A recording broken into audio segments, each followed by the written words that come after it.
વિસનગર શહેરમાં ફરી એકવાર ટ્રાફિક અને દબાણની સમસ્યા માથું ઉંચકી રહી છે. ત્યારે શહેર પીઆઈ કેબી પટેલ ફરી એક્શન મોડમાં આવ્યા હોવાના દાવા સાથે ગૌરવપથ રોડ અને એસટી ડેપો વિસ્તારમાં હંગામી કામગીરી શરૂ કરી છે.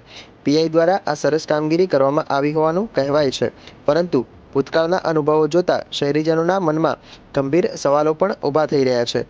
પીઆઈ કેબી પટેલ દ્વારા આ અગાઉ પણ દબાણ હટાવવાની ઝુંબેશ ચલાવવામાં આવી હતી, પરંતુ તે માત્ર દેખાડો પુરવાર થઈ હતી. દબાણ હટાવવાની કામગીરી થોડા સમય પૂરતી ચાલી અને પછી શાંત પણ પડી ગઈ હતી. ટૂંકા ગાળામાં જ પરિસ્થિતિ જ્યાંથી શરૂઆત થઈ ત્યાં જ સમાપ્તિ જેવી થઈ ગઈ હતી અને દબાણકારોએ ફરીથી માઝા મૂકી હતી. આ નિષ્ફળતાને કારણે હવે વર્તમાન કામગીરી પર શંકાના વાદળો ઘેરાયા છે. પીઆઈ કેબી પટેલે ફરી ટ્રાફિક નિયમન તેમજ દબાણ હટાવવાની કામગીરી શરૂ કરતા શહેરીજનોમાં આશા જાગી છે, પણ સાથે જ એક મોટો પ્રશ્ન પણ ચર્ચાઈ રહ્યો છે.